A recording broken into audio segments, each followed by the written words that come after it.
Официјални представници на германската влада го отфрлија повикот на опозицијата унилатерално да ги презема децата мигранти заглавени во преполните кампови на грчките острови.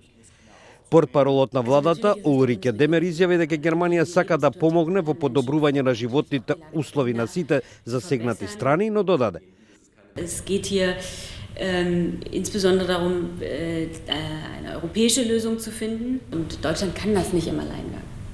Роберт Хабек, колидер на партијата Зелени, во едно интервју рече дека е императив на човештвото да помогне побрзо и да спаси околу 4000 деца од камповите. Тој истакна дека некои германски држави соопштиле оти се подготвени да помогнат и веруваат дека Германија треба да го стори тоа дури ако другите европски земји не прифаќаат мигранти.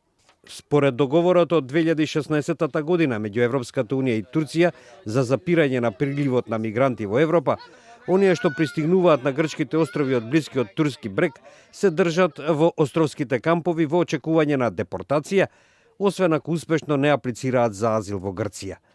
Договорот, заедно со зголемувањето на новите пристигнувања годинава, доведе до влошување на условите во преполнетите кампови на источните острови на Егеот. Грчката влада вети дека ќе пресели околу 20.000 луѓе од островите и во другите објекти за мигранти и бегалци на копното до почетокот на 2020 година. Во меѓувреме, турскиот председател Реджеп Тајип Ердоган изјави дека неговата земја не може да се справи со нов бран мигранти од Сирија. Тој предупреди дека европските земји ќе го почувствуваат влијанието на ваквиот прилив доколку не се запре насилството во северозападниот дел на Сирија. Според него, околу 80.000 луѓе поради борбите во Сирија почнале да мигрираат кон турската граница.